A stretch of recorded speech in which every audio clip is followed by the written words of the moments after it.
This is Joe from What I'm Playing Now. We're here at the Grand Gamers Guild booth, and I have Mark here next to me, and we're going to talk about a couple of the games that they have here at the show. We are at Origins 2019. Shikoku is what we're going to talk about first. Let's go down to the table and see what this game is about. All right, everybody, we have a shot of the game here. Mark's going to give us a quick explanation of how Shikoku plays. Okay, so Shikoku is an unusual racing game. Unusual in the sense that in most racing games, your goal is to be in first place. Well, in this case, that's not what happens. The first place player will end the game when they hit the 33 spot on the board, but you actually want to be in second place or second to last place when the game ends. Plays 3 to 8 players in about 20 to 30 minutes. And in a 3 or 4 player game, you're gunning for that second place. In a 5, 6, 7, or 8 player game is when there's actually going to be 2 winners in second and second to last place. Essentially what happens every round is players are going to play cards that are going to be laid out in numerical order. In this case, we see sort of a 3-player game set up.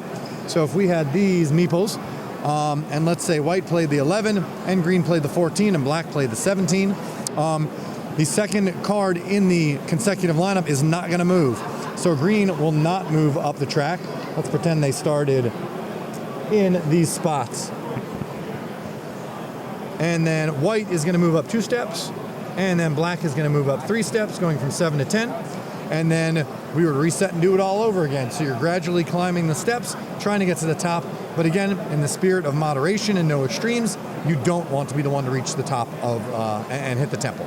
Nice. That sounds really interesting, and it sounds like that could be rather challenging because you're almost playing the game backwards. It is. It actually has, somebody described it as it has kind of a Gravwell type feel. Okay. Because you're constantly jockeying off of what other people have done. Yes. You got to always look at the player lineup. You got to look at the cards you have in hand, what has gone out of the game, and what you remember other people have taken. And I think that's what I like best about it is that constant back and forth.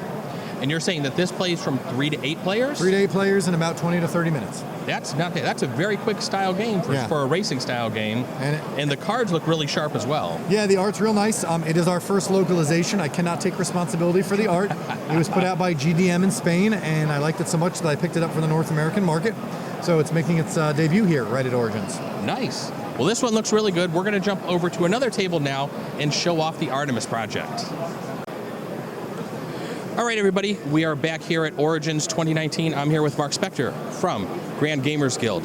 Mark, how are you doing for the show so far? I am doing fantastic. Things are going real well. It's only Thursday, and we're busy in selling Endeavor and Shikoku and Artemis Project. So sounds good. All right, well, we're taking a look at what we have. The camera pointed at the table right now is the Artemis Project. We did a video for this one. Kim and I played the hell out of this one when you sent us that promo copy. That was really fun. So you tell us a little bit about this game, because it looks like we have some final components here as opposed to what we played. Yes, absolutely. So we definitely have the retail edition available at the show. Artemis Project is a story of colonizing Europa above and below the ice. Essentially, it is a dice placement, engine building, and resource management game, where at the end of the game, it is the person who builds the best colony is going to win, and you're going to collect for everything. Points for resources, points for buildings, points for colonists, and again, whoever builds the best colony at the end wins. So essentially, on your turn, you're going to roll your dice. You're going to place them at the different areas on the board, 1 through 6, and then we have the outfitter that gives you toolkits which help you manipulate your dice. Then we're going to resolve the board in clockwise fashion. There's also some events, as noted by the event marker. 6 of those for 6 rounds of the game. It's not a cooperative game, but the expeditions can be cooperative. Energy, minerals, and colonists are competitive through what we call dice displacement and exposure. So what I mean by that is higher dice will collect more of something, but lower dice will displace them.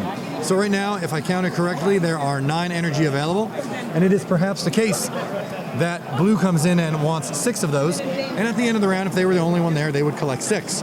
However, green may come in and displace the 6 with a 5. So if the round were over, now green is going to get their 5, and blue is only going to get 4 out of the 6. And as you can imagine, that's just a 2-die example. When you have 5 players playing, it gets a whole heck of a lot tighter. Very cutthroat. So buildings are a bidding system where you may put a 1 down on here, and then this person outbids you because they don't see fit to let you have it so inexpensively. And then your colonists go in your buildings to make things happen, to get resources, toolkits, convert to points. If you need a certain type of colonist, you can train them at the academy. But again, solo to 5 players, 60 to 75 minutes, depending on player count. And yeah, it's a rollicking good dice placement time. It is. This is a really good game. We really enjoyed playing this one, and it was a really good time doing the video for this one.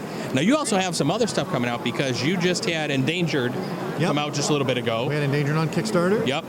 And then you've announced a little bit of an expansion for Endeavor. That is right. My publishing partner, Burnt Island Games, and I are doing Endeavor Age of Expansion, the sequel to Endeavor Age of Sail, which came out just about a year ago. Okay. So Endeavor has risen all the way to about 144, if my memory serves, on the BGG, hot top list of, games of all time.